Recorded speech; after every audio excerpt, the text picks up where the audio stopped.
Baik teman-teman, perkenalkan nama saya Reserta Putra Jaikule dengan NIM 2513031030. Pada video kali ini, saya akan menjelaskan tentang konsep kimia dasar yang dimana di dalamnya perubahan zat, ikatan kimia, kecepatan reaksi, reaksi redoks, dan entalpi reaksi. Pada bagian A, perubahan fisika dan perubahan kimia. Nomor 1, di sebuah dapur rumah tangga, es batu dibiarkan di atas meja hingga mencair. Setelah itu, air hasil lelehan dipanaskan hingga mendidih dan menghasilkan uap air. Pada bagian A, identifikasikan jenis perubahan yang terjadi pada setiap proses. Kedua proses adalah perubahan fisika. Es mencair disebut peleburan, yang dimana pada padat menjadi cair, sedangkan air mendidih disebut penguapan, cair menjadi gas. Pada bagian B, jelaskan alasan ilmiahnya berdasarkan konsep ikatan dan susunan partikel. Pada kedua proses tidak terbentuk zat baru. Struktur molekul H2O tetap sama. Pada es atau padat, partikel tersusun rapat dan teratur dengan ikatan antar molekul kuat. Saat mencair, ikatan melemah sehingga partikel bergerak lebih bebas. Saat mendidih, partikel memperoleh energi untuk melepaskan diri sepenuhnya menjadi gas. Pada bagian C, hitunglah energi yang dibutuhkan untuk mencairkan 100 gram es jika kalori lebur es adalah 334 Joule per gram. Q sama dengan M kali LF sama dengan 100 gram kali 334 Joule per gram sama dengan 33.400 Joule atau 33,4 kilojoule. Nomor 2, seorang siswa memanaskan gula pasir hingga berubah warna menjadi coklat dan akhirnya hitam, disertai bau gosong. Pada bagian A, tentukan apakah peristiwa tersebut termasuk perubahan fisika atau kimia, yaitu perubahan kimia, yang dimana karamelisasi dan karbonisasi. Pada bagian B, jelaskan ciri-ciri perubahan kimia yang tampak, yaitu perubahan warna, putih ke coklat atau hitam, timbulnya bau gosong, dan terbentuknya zat baru atau karbon. C. Jika 5 gram gula menghasilkan 2 gram karbon padat, jelaskan hukum kekekalan massa pada peristiwa ini. Massa total sebelum reaksi sama dengan sesudah reaksi. Jika 5 gram gula menghasilkan 2 gram karbon, maka 3 gram sisanya terlepas sebagai uap air atau H2O atau gas lain ke udara. Pada bab nomor 3, besi pagar sekolah dibiarkan di udara terbuka selama beberapa bulan hingga berkarat. Pada bagian A, jelaskan jenis perubahan yang terjadi. Jenis perubahan yang terjadi yaitu perubahan kimia, yang dimana terbentuknya zat baru, dimana zat awal yaitu besi dan zat baru yaitu karat besi. Pada bagian B, tuliskan persamaan reaksi kimia pembentukan karat. 4 molekul besi ditambah 3 molekul oksigen dan 2 molekul air menghasilkan 2 molekul besi, oksidasi, dan 2 molekul air. Pada bagian C, jika 56 gram Fe bereaksi sempurna hingga massa Fe2O3 yang terbentuk Mr Fe2O3 sama dengan 160. Langkah pertama yaitu hitunglah jumlah mol Fe. NFe 56 sama dengan 1 mol. Langkah kedua, gunakan perbandingan mol dari reaksi. Dari persamaan, 4 mol Fe menghasilkan 2 mol Fe2O3. Maka 1 mol Fe menghasilkan 2/4 kali 1 sama dengan 0,5 mol Fe2O3. Langkah ketiga yaitu hitung massa Fe2O3. Mfe2O3 N kali Mr sama dengan 0,5 kali 160 sama dengan 80 gram. Jawaban akhir massa Fe2O3 yang terbentuk adalah 80 gram.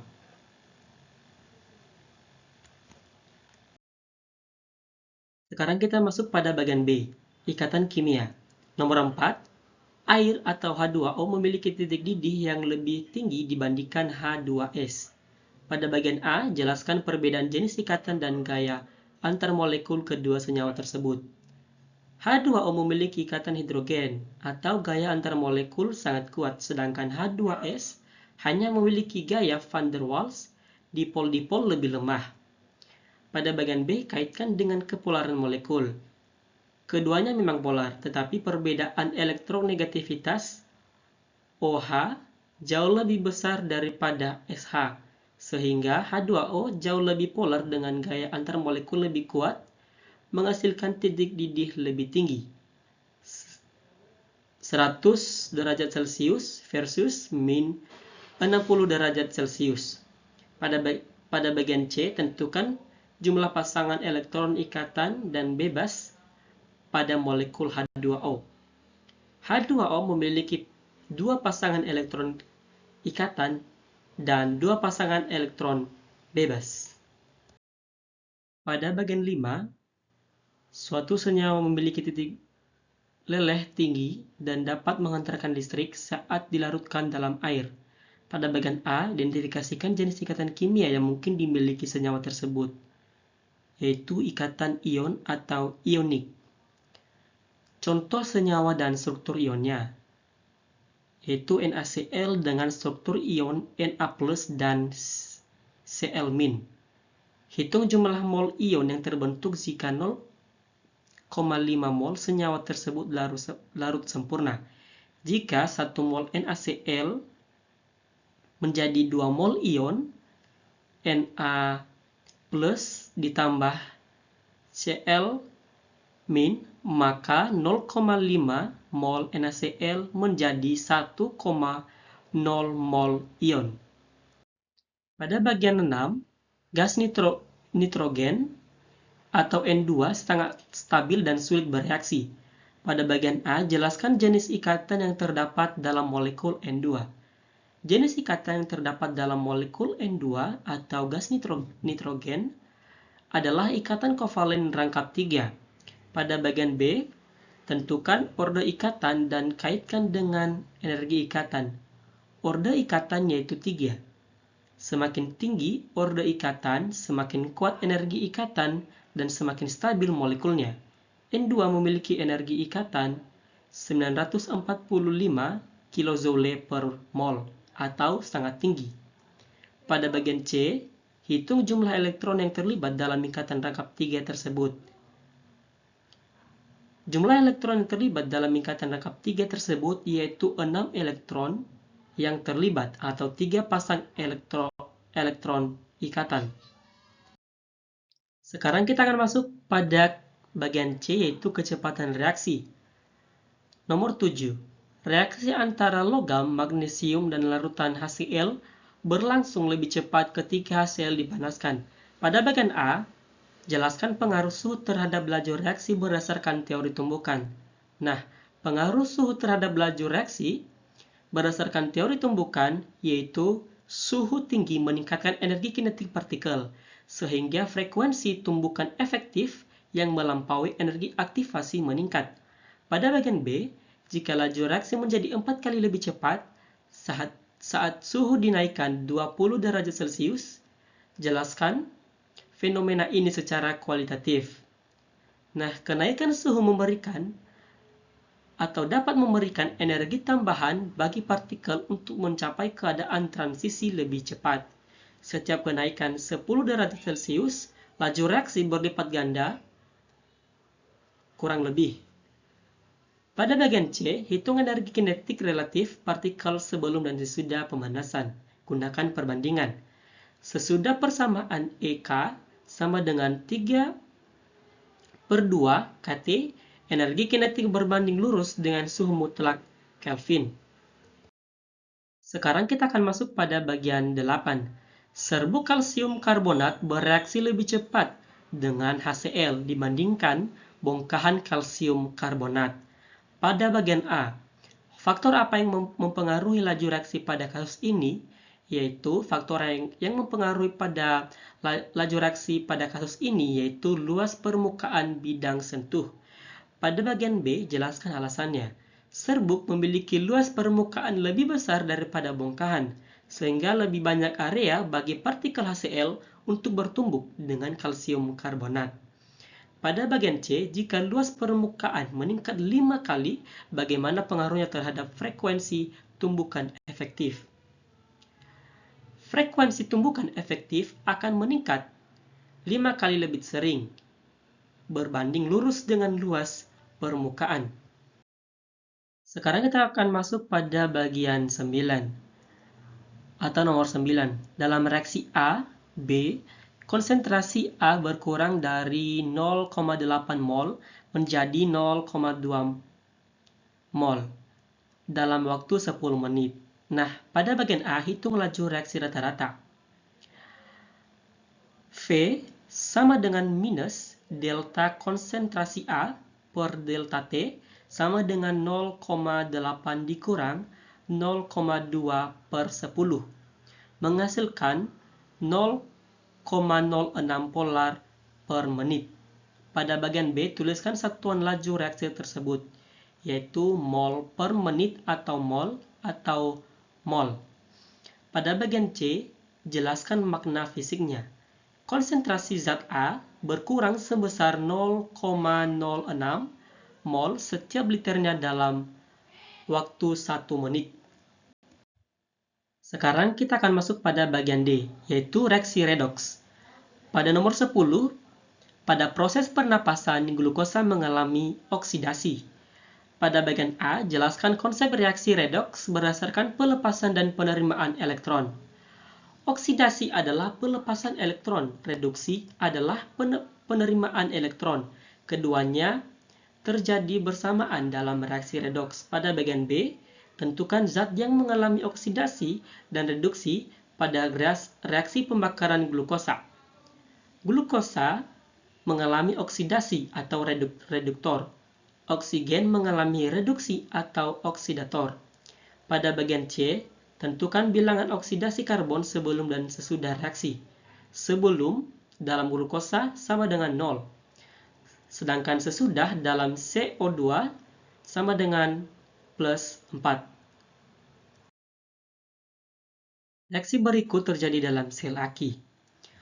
Padatan timbal bereaksi dengan timbal, dioksida dan larutan asam sulfat menghasilkan timbal, sulfat, dan air. Pada bagian A, tentukan zat yang teroksidasi dan tereduksi. Teroksidasi yaitu logam timbal Pb mengalami kenaikan biloks dari 0 menjadi 2. Oleh karena itu, Pb bertindak sebagai reduktor. Tereduksi atau reduksi timbal oksidasi PbO2 mengalami penurunan biloks dari 4 menjadi 2 dari PbSO4. Oleh karena itu, PbO2 bertindak sebagai oksidator. Pada bagian B, jelaskan peran reaksi redoks dalam menghasilkan energi listrik. Perpindahan elektron dari reduktor ke oksidator melalui sirkuit luar menghasilkan arus listrik. Energi kimia berubah menjadi energi listrik. Nah, dalam hal ini, pemisahan reaksi oksidasi terjadi di anode atau kutub negatif, dan reaksi reduksi terjadi di katode atau kutub positif. Aliran elektron dilepaskan oleh Pb di anode dan harus mengalir melalui sirkuit luar atau kabel atau beban untuk mencapai PbO2 di katode. Konversi energi. Aliran elektron inilah yang kita kenal sebagai arus listrik. Jadi energi kimia dari pemutusan dan pembentukan ikatan diubah menjadi energi listrik. Pada bagian C, tentukan perubahan bilangan oksidasi Pb. Nah, Pb dari 0 menjadi 2, Pb O2 dari 4 menjadi 2. Baik, pada nomor 12, logam Zn dimasukkan ke dalam rutan CuSO4. Pada bagian A, tuliskan reaksi redoks yang terjadi. Nah, reaksi redoks yang terjadi yaitu padatan seng bereaksi dengan larutan tembaga 2, sulfat menghasilkan larutan seng sulfat dari padatan tembaga, atau ionik. Logam seng bereaksi dengan ion tembaga 2 menghasilkan ion seng 2 dan logam tembaga. Pada bagian B, tentukan agen oksidator dan reduktor. Nah, dalam hal ini, oksidator yaitu Cu2+, sedangkan reduktor yaitu Zn. Reduktor sama halnya dengan melepas elektron, sedangkan oksidator sama halnya dengan menerima elektron. Pada bagian C, hitung massa Cu yang terbentuk jika 6,5 G atau gram Zn bereaksi sempurna. Mol Zn sama dengan 656,5 sama dengan 0,1 mol. Dari persamaan 1, mol Cu sama dengan 0,1 mol, massa Cu sama dengan 0,1 kali 63,5 sama dengan 6,35 gram. Sekarang kita akan masuk pada bagian E, yaitu entalpi reaksi, yaitu nomor 13. Reaksi pembakaran metana menghasilkan kalor sebesar 890 kJ per mol. Tentukan apakah reaksi tersebut endoterm atau eksoterm. Eksoterm melepas kalor delta negatif sama dengan min 890 kJ per mol. Pada bagian B, gambarkan diagram tingkat energinya. Deskripsi. Garis reaktan berada di atas, panah turun menuju garis produk yang lebih rendah karena energi dilepas ke lingkungan. Pada bagian C, hitung kalor yang dilepas jika 5 mol CH4 dibakar sempurna.